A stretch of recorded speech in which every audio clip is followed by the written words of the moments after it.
Hey folks, Dan with you again. Today I want to tell you about the day I tried to tackle a naked man.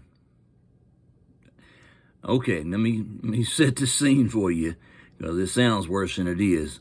I was working, this was during the 15 years that I spent working for the jail system here in Hunt County.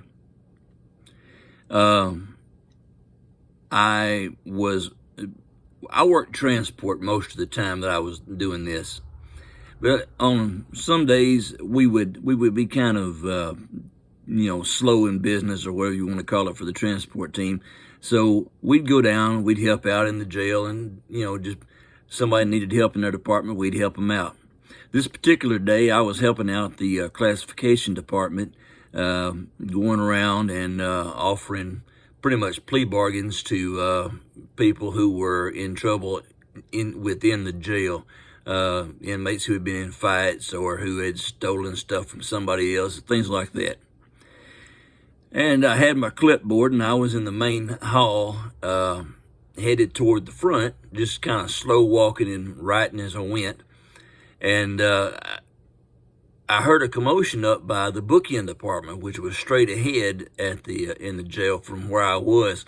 So I, put a little more pep in my step and get going toward the front, and the commotion got louder as I went. And as I got to the front, I saw that there were several officers that were around one of our observation cells, which had a young man in it that was on some type of self-administered medication, let's call it that. Anyway, he was giving him a little trouble, and for some reason they tased him. I'm not sure what the deal was, but they tased him, and he spun around in circles till the taser prongs came out, and then took off running. Now he is butt naked. I mean butt naked. And he's coming toward me, and I'm thinking, as soon as he gets here to pass me, I'm going to step sideways and use my leg to sweep his legs and drop him right here, and then we'll be on him, we can tackle him. And so I'm waiting for him. As he approached me, I leaned to one side to do the sweep. And that's where things kind of went really wrong. Just as I went to sweep his legs, instead of him passing by me on that side, he stopped dead in his tracks and right in front of me.